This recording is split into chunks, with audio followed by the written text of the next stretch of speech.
Meve now reached Willowhain, a settlement she knew well, for it lay near Waldenrad, where in peacetime she would go to escape her queenly duties and enjoy the thrill of a hunt.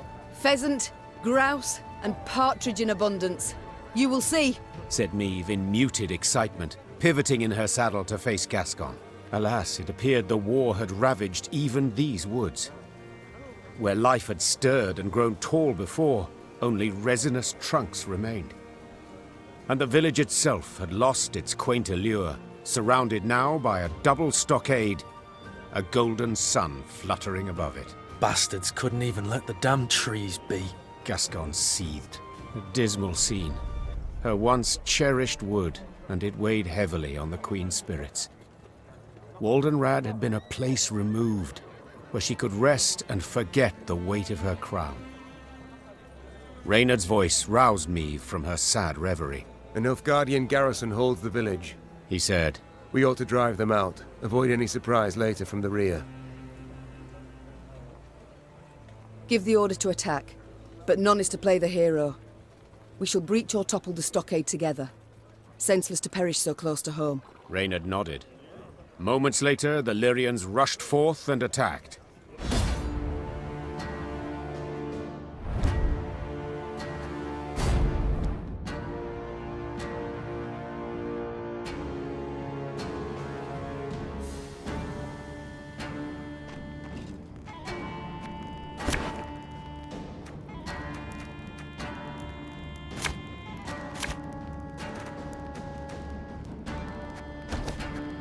The time has come to purge these devils from our homes! Follow me!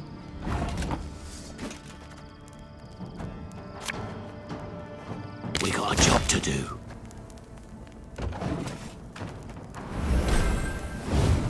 Wise choice.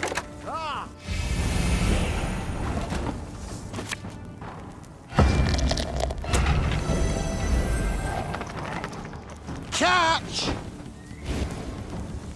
Something from nothing? It's exactly what I do.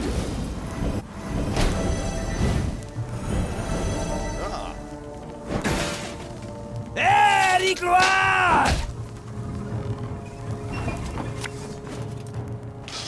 I smell a leak.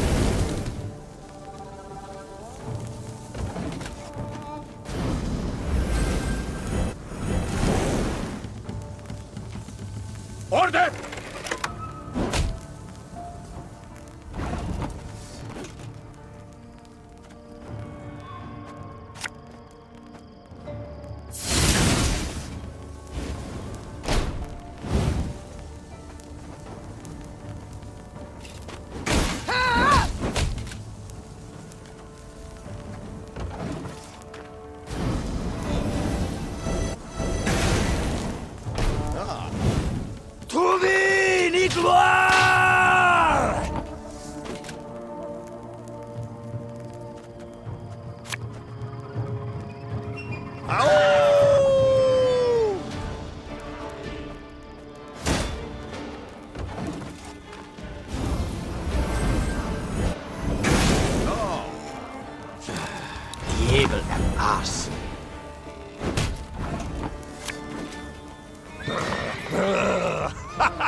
Life is mine now.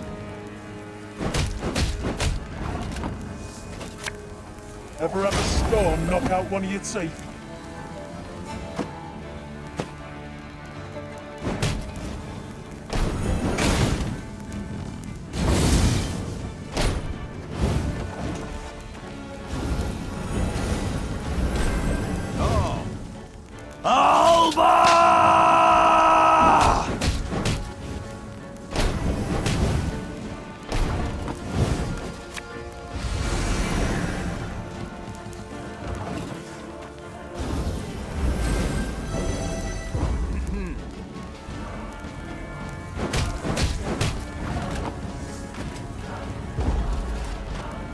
Rivia is ours!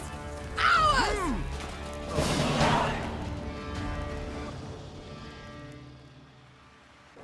When the battle dust had settled, Niamh instructed her soldiers to gather Willowhane's inhabitants. Upon spotting their armed liberators, the common folk cowered in terror. No longer need you fear. The Queen shouted. No longer must you worry about homes and loved ones. The war's nearly done. Of a sudden, a villager dropped to his knees and raised his hands to the heavens in supplication. Crocker! Guide my queen! Niamh broke off oddly, baffled by the man's outburst. And then it dawned on her. The Rivians of Willowhane had been driven away. Taking their place, Nilfgaardian settlers brought in to transform the near-subsistence plots of local peasants into great estates producing for the Empire. Reynard managed to grasp the essence of the Nilfgaardian peasants' frantic pleas. They wish to stay. They've come to love the land. They pledged to renounce their emperor, swear allegiance to you as their rightful ruler. Niamh had stopped listening. She turned to survey the hamlet. The walls of the huts freshly whitewashed, tools neatly arranged, flower beds well tended. A young girl of 6 or 7 summers peered out from her hiding place in a sunflower patch. Your Majesty, Asked Reynard, having noted that Niamh's mind had wandered. what are your orders? What shall we do?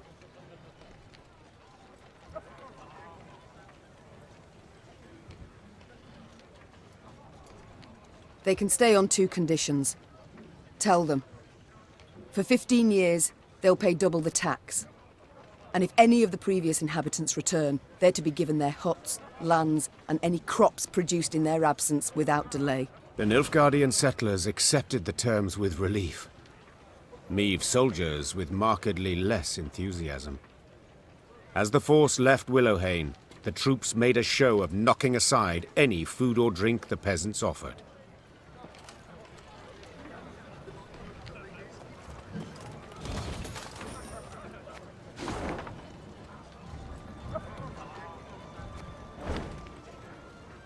Hail, Reina, Maeve!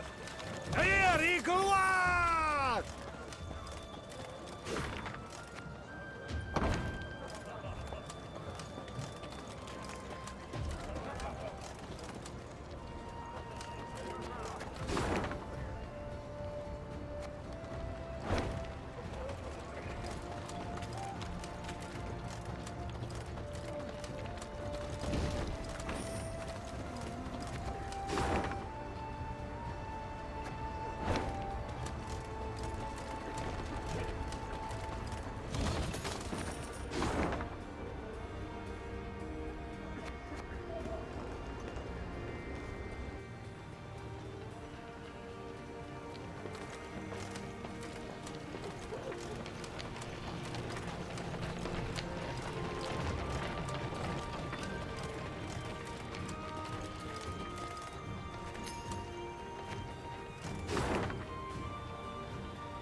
This could hurt.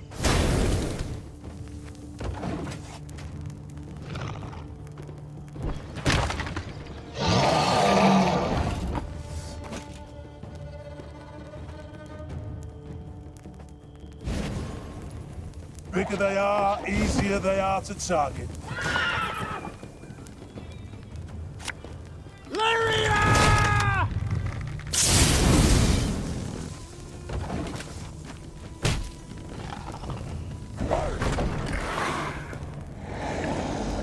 Thing about slings, they hide well.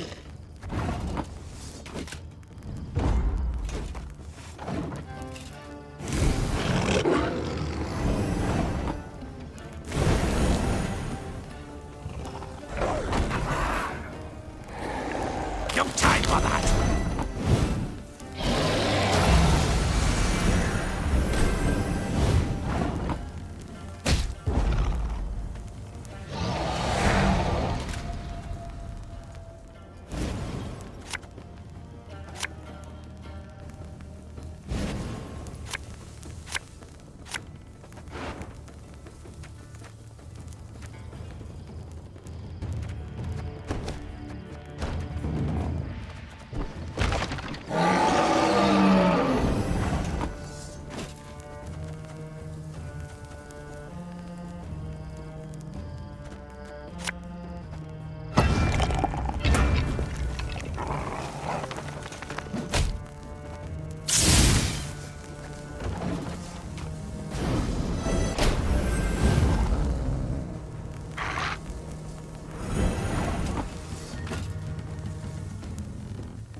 Left, right, left, right.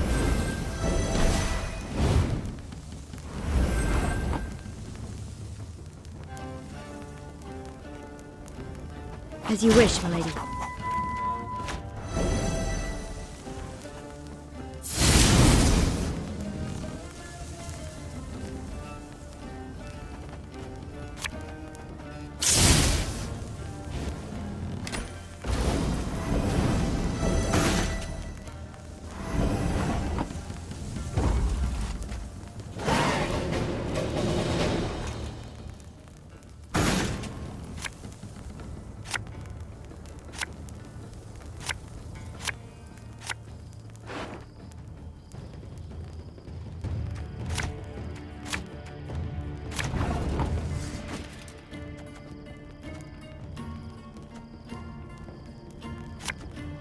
Quick and painful this'll be.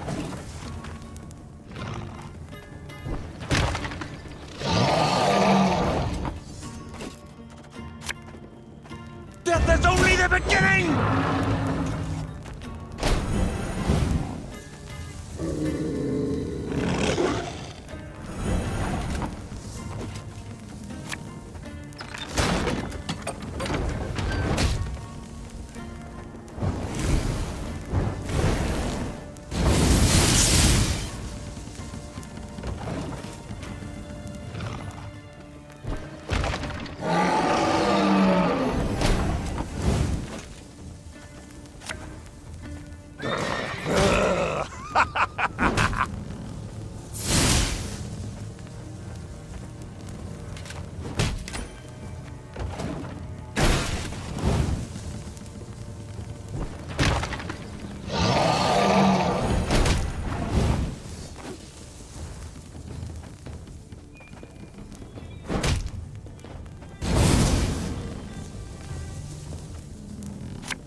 Yes?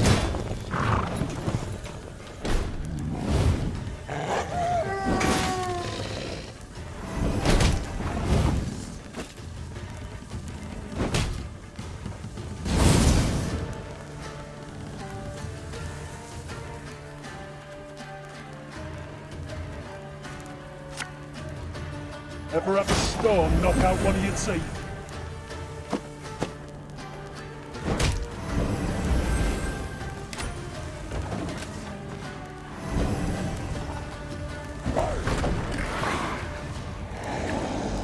Yeah, yeah!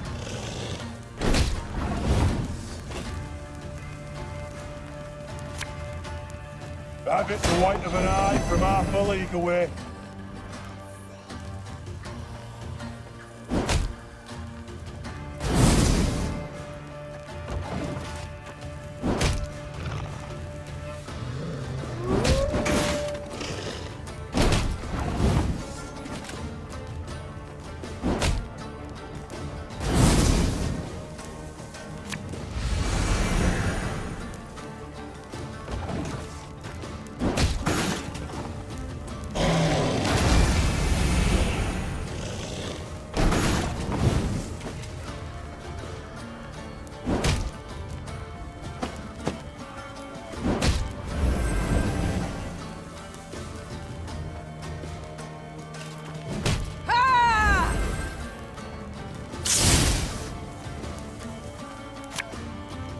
I'd hoped we could solve this some other way.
Meve spied the outline of Malabon Castle on the horizon and turned dour. True, no golden suns waved atop its towers, yet that did not mean those within supported her. Malabon belonged to House Obert, long in conflict with Meve's own, and with Meve herself. Behind their ramparts. Do you see them, Reynard? Asked Meve, shaking her head. Countless ballistae, collecting dust, while war rages all around. Perhaps the Oberts will lend us aid, Reynard replied. True, you've been at odds with them in the past, but perhaps now, faced with a common foe. A common foe? Snorted the Queen. You mean Nilfgaard, to whom they opened their gates? Caldwell, whom they supported? They supported me, Mother. Willem said. And I know they share my disappointment with General Epdahi's actions. When they see I now stand by your side, they might forget old wrongs. The things I do for the good of my realm. Meve sighed. So be it. Reynard, send a runner to the castle. Tell the Oberts their queen seeks a word. Moments later, the castle's heavy iron gate creaked open. Meve rode into the cobblestone courtyard, where Margravine Greta, head of the house, greeted her.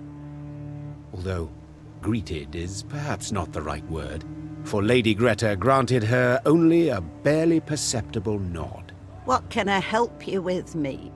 The war, my dear. The one being fought outside the walls of your castle. Greta smiled to herself, then intertwined her brittle, ring-covered fingers. I'm afraid that's impossible. It is a vassal's sacred duty to serve her liege, and my liege is King Willem. Greta calmly retorted. Hearing his name, Willem stepped forward. I wish to add my name to my mother's entreaty, said the prince. We tried to pact with the Empire. We trusted General Epdahi's promises, and he broke them, one after the other. Margravine Greta dropped her gaze. The Oberts had lost lands, their serfs had been deported. Under Nilfgaard's rule, they had lost no less than the other great families. We can brook no further delay. We must strike, united with all our might. Only thus can we retain hope for a victory. Mine is long lost, the noblewoman replied in a whisper. I watched from my tower as their troops marched past. An endless sea of black plate.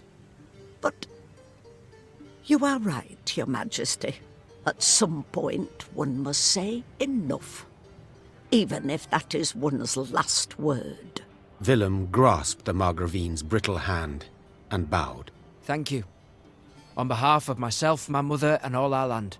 Meve left Malabon Castle reinforced by the Oberts and reassured by Willem's actions.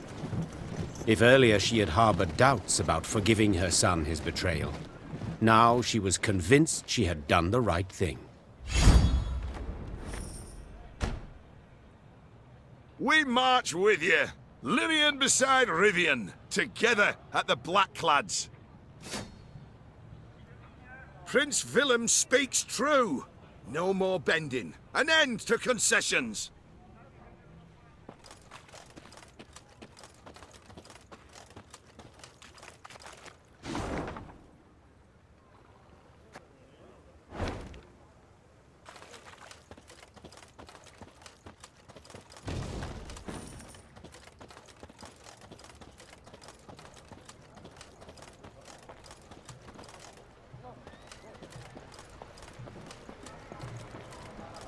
Meave's force reached Cavaldon, a small, run-down town. The Blackclads, they've a strong garrison in place. Proclaimed her scouts upon returning from a foray. And they stand prepared for a siege. Their stores overflow, and we've seen ballistas, scorpions. Cavaldon can be taken, Began Reynard hesitantly. but not without losses. Considerable losses. A retreat? Is that what you advise? I fear the soldiers wouldn't take to such a course. They're eager, Your Grace. They've a fire in them. Order a retreat and you could devastate morale.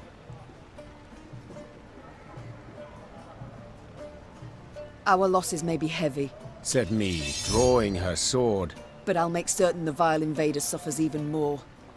Order the troops to prepare. We will attack. Soon after, the Lyrians moved on Cavaldon, war drums rumbling in step to their march. Upon the walls, the Nilfgaardians stood poised to defend.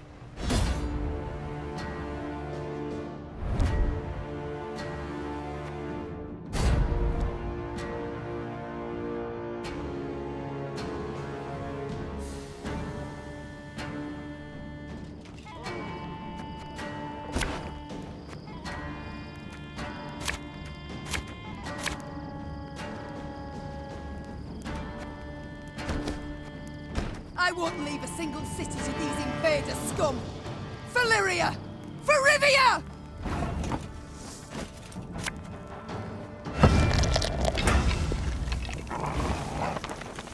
Are you mad? Don't shake that! We got a job to do.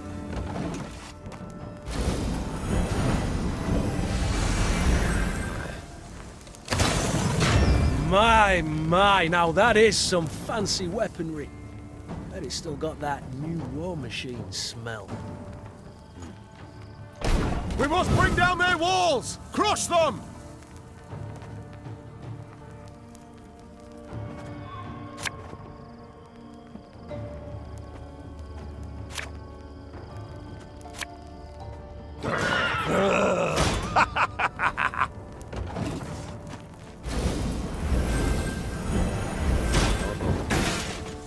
Order!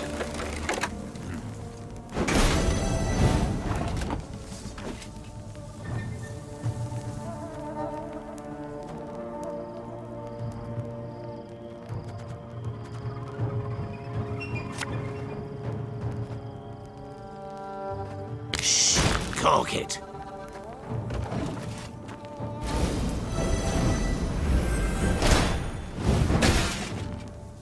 In retreat!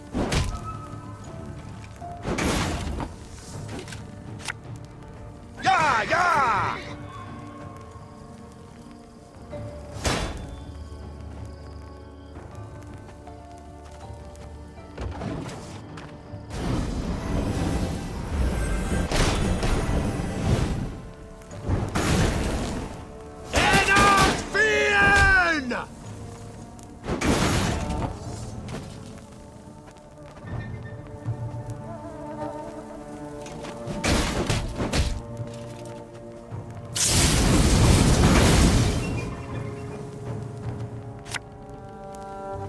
Thing about slings, they hide well.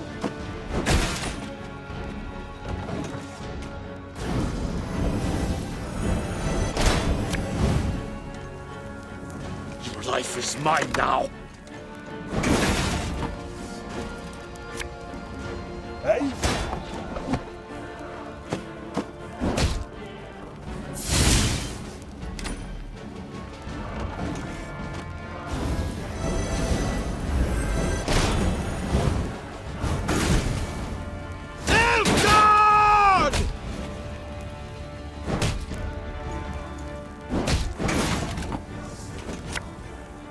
Ever have a storm knock out one of your teeth?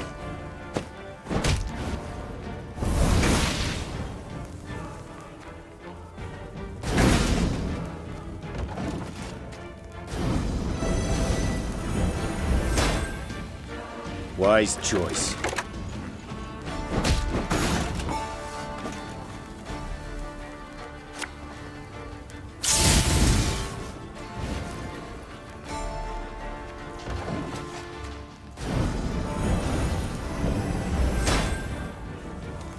That was not in the spell books.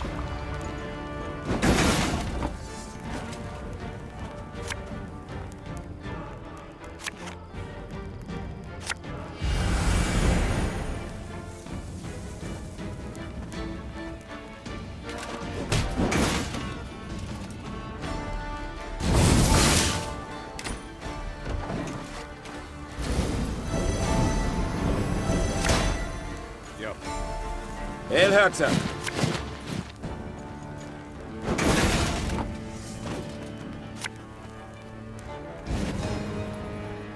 We'll catch 'em all! The chase is on! Ow!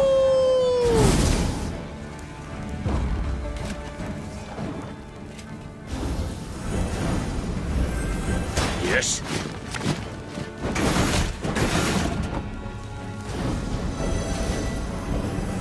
Destillat Seifel!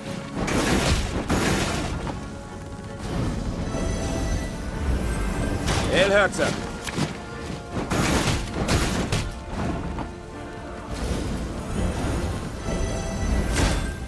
Egroto dum anime est, be est. My prescription, a bit of bloodletting.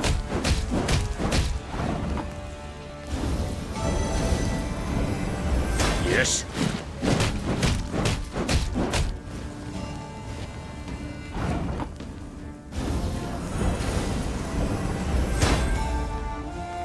We did it, Your Grace. The city is ours.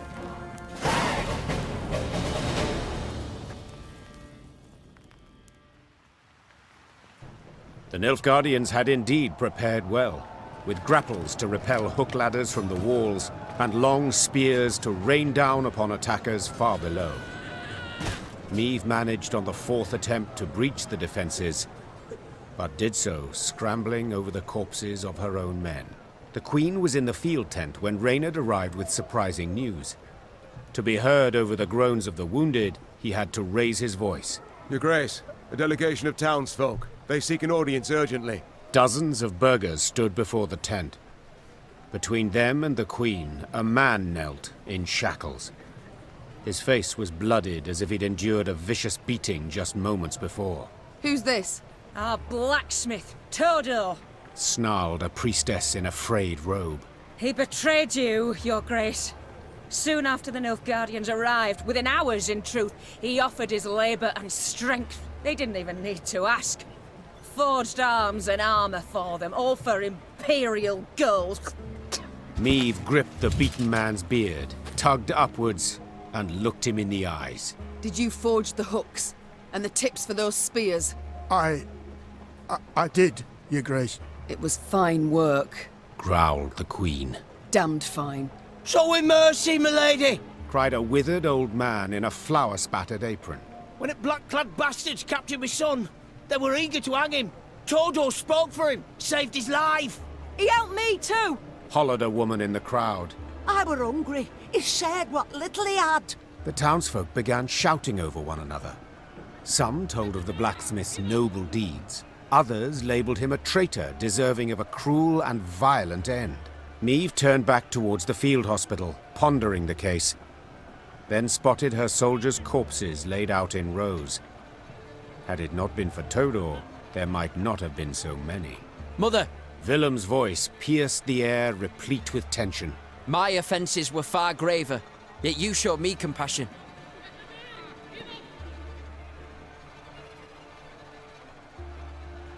This man forged arms for the Nilfgaardians. 'Tis true. Said Niamh to the crowd. Yet you, Baker, baked the bread they ate. And you, Potter, stained the cups from which they drank. Willingly or not, each of you aided the invader. Where does pursuing one's craft end and treason begin? I've no answer to that. So I shan't punish any for doing merely what's theirs to do. Upon hearing the verdict, the Queen's troops stared in disbelief, then began to boil. As she walked back calmly to the tent, they jeered and hissed. At the last, it took Reynard to calm them down. Niamh had saved Todor, but she was convinced she'd not see the blacksmith again. Come evening, he returned to the camp, with a wagon full of arms so new they shone. If it weren't for you, your grace, they'd have torn me to bits with their bare hands, he said, kneeling before her. I thank you for speaking up for me. For my innocence, that is. I've a gift for you. A gift I knows you'll put to proper use. Niamh took a spear in hand, put it to her shoulder, and gazed down the shaft. The tip glowed red in the light of the setting sun. Of that, my friend, you can be sure.